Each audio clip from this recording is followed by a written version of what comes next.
Sungevity is one company inventing a new way to finance the experiment. They are in California. Daniel Kennedy worked for Greenpeace. He founded Sungevity, and he wears orange a lot. He's got the orange sweater going. For those of you on Bloomberg Radio worldwide, he is all orange. Dan Kennedy, good morning. Good morning.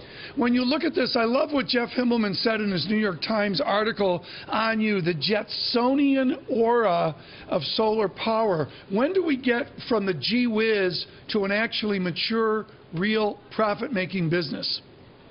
Look, we're there now. We're in the future already. This country has hundreds of thousands of citizens that are living solar-powered lives.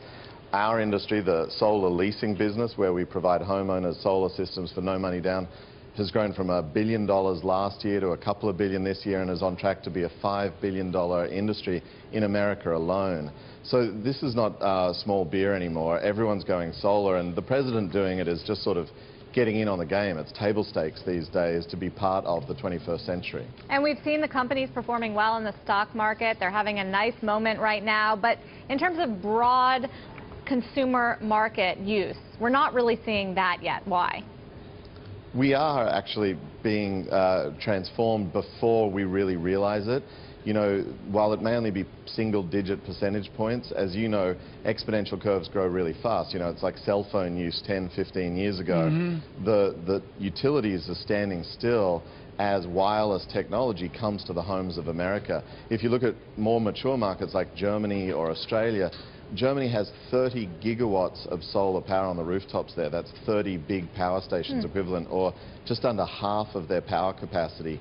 Australia has 10% of homes now with solar. And what do we have? And we're still at about 1%, which is good news for the business because we're growing gangbusters, and the only way is up. You know, last year it was 60%. This year we're looking at a 50% per annum growth. You know, name another industry in the States that's grown on those sorts of pages. Well, that's a good point. Can solar work in Wayne's World? Does it work where it's cloudy? It works in Germany, which has a less good solar resource than the entire United States. So, yes, it can. It works wherever the sun shines. And, you know, the fact is that it's going around the world. The Chinese and the Japanese, again, are leading the charge. China's going to do 3 times as much solar as the United States has installed to date in the next couple of years. And this is an American invention, but now they've stolen the march. Well, China's been a very big player, Danny, in the solar power industry with it subsidizing a lot of the big players. Now that they're trying to pull back on their economy and slowing things down a little bit, what kind of opportunity does that present for you and other solar power companies? Well, there's 2 segments here that we've got to think about. There's manufacturing, there's the volume production, which China has done very well for the last 5 years, and that's a good news story because they've made it so low cost. It's a bit like silicon chips, you know. Every doubling of volume has been a 20% reduction in price. So in the 5 years we've been in business at Sungevity, the price per watt of panels has come down from like $4 a watt to 75 cents a watt for the panels. So it's more than halved in the last year alone. So that's a good news story. The Chinese market is now opening up to absorb some of that supply, and that's good too. But we've just got to keep on driving down the sales cost, the cost of capital in the financing of the systems, and they're the business opportunities here in the United States. Well, when it comes to the U.S. and this industry, how dependent is it on the government crutch? Like all energy, we've got a tax credit. You know, the oil and gas guys have had theirs since 1913, so that's 100 years by my reckoning.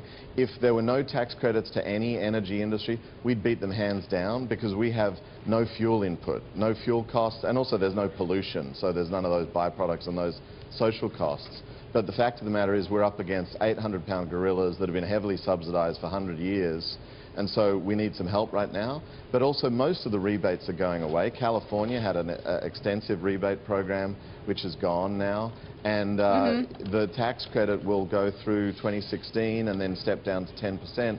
And we'll be competitive head-to-head with pretty much any energy supply you can name. And Danny, speaking of competition within your own industry, is Elon Musk a tough competitor when it comes to his solar endeavors? SolarCity is a great company that's been spreading well. Sungevity's got a much more efficient model. We've been able to attract the likes of Lowe's as our biggest shareholder. GE just made an investment in Sungevity because we've got a very scalable, capital light model. We've gone global. We're already in Australia and the Netherlands as well as the United States.